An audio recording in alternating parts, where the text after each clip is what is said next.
दोस्तों, आप देख रहे हैं all in one India talk. आज हम बात करने जा रहे हैं ईरान और अमेरिका के बारे में। एक तरफ ईरान खड़ा है और दूसरी तरफ अमेरिका और इजराइल खड़ा है।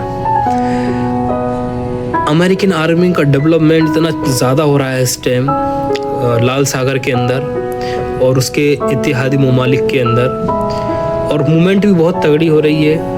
गुज़िश्ता कुछ दिनों के अंदर कुछ ऐसी चीज़ें देखी गई हैं जिससे ऐसा महसूस हो रहा है जिससे कुछ परमाणु हथियार वगैरह का इस्तेमाल किया जा सकता है। ऐसा तो अभी फिलहाल नहीं हो सकता, हो भी जाए तो कोई भरोसा नहीं है, क्योंकि अमेरिका अपना लोहा मनवाना चाहता है और एक ऐसे बादशाह के आगे सर निगो करा पड़ा है वो, जिसने 20 साल से अमेरिका की नाक में नकेल डाल रखी है। अगर मैं गलत नहीं हूँ तो 1989 से अब तक आयतुल्लाह ख़ुमैनी उनको अभी तक कोई डिफीट नहीं कर पाया है। कितने ही सरकारें, कितनी गवर्नमेंट आ चुके और चले गए, मगर उस शख्स को कोई गिरा नहीं पाया। लोग कहते हैं वो शिया है, वो ये है, वो कुछ भी है, मगर यहाँ एक चीज देखने वाली ज़रूरी है कि वो एक अकेला है, तो वो एक ऐसे शख्स के खिलाफ खड़ा है जो पूरे आलम इस्लाम का दुश्मन भी है। वो बज़ाहिर दिखाता तो हमें दोस्ती है, बट पीछे से वो बहुत कुछ करता है। उसकी वजह से इजराइल की इतनी हिम्मत है कि वो गाज़ा के अंदर नरसंहार कर रहा है, नहीं तो किसी की इतनी औकात नहीं जो गाज़ा में नरसंहार कर सके। छोटे छोटे बच्चे, मासूम। और अभी रिसेंटली इंटरव्यू में उसने भी ये भी कहा कि बेंजामिन नेतन्याहू उसने ऐसे ऐसे हथियारों की मांग की जिसके उसे खुद नाम नहीं पता है। किस लिए? जेनोसाइड के लिए, गाज़ा के बच्चों के जेनोसाइड के लिए, गाज़ा की माँ और बहनों की जेनोसाइड के लिए।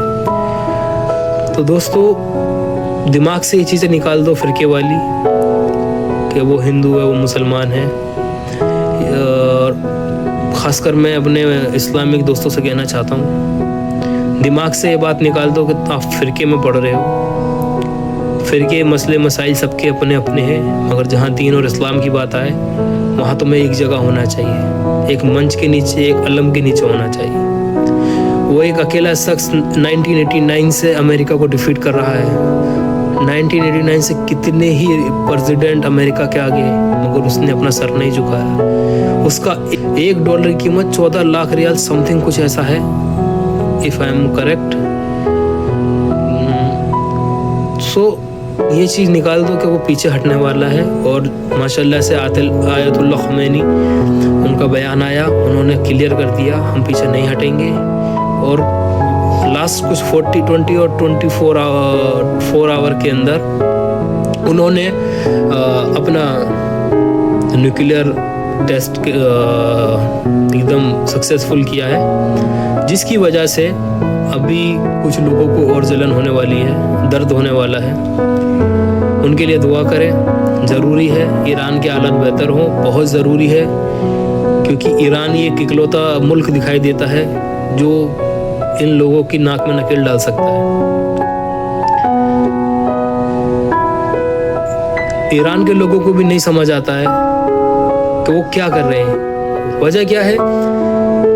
वजह यह है कि लोग अंधे हो गए हैं। जो प्रोटेस्ट हो रहे हैं ईरान के अंदर, कभी देखा गया है कोई मुसलमान अपने ही मस्जिद और कुरान को शहीद करेगा और जलाएगा? नाउज़ुबिल्लाह, कोई कभी देखा है? नहीं। मुसलमान कभी ये नहीं कर सकता। वो मुसलमान नहीं है, वो मोहरे हैं।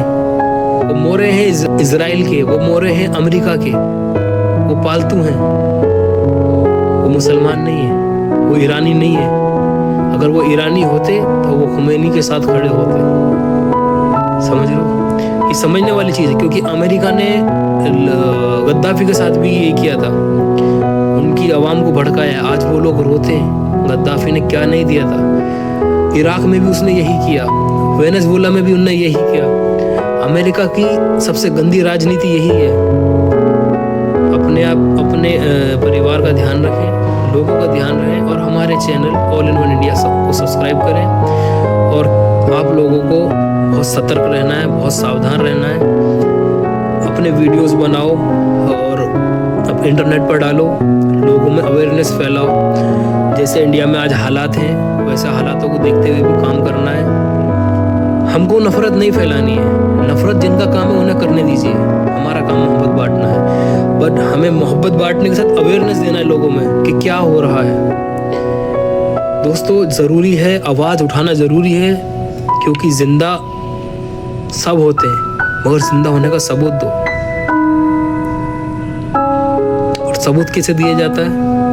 आवाज़ उठाओ, अपनी आवाज़ उठाओ। एक आवाज़, हम कहते हैं ना, एक की कीमत 0 से है, तो 0 से स्टार्ट करो तो 100 तक जाओगे। अपनी आवाज़ बुलंद कीजिए, लोगों में अवेयरनेस कीजिए, बदलाव लाइए, चेंजेस लाइए। और हमारी दुआ है अल्लाह पाक आयतुल रहमान को लंबी उम्र दे और वो इस मसले में सक्सेसफुल विन हो और कामयाबी हासिल करें। और हमारे channel all in one India को सब्सक्राइब करें। धन्यवाद।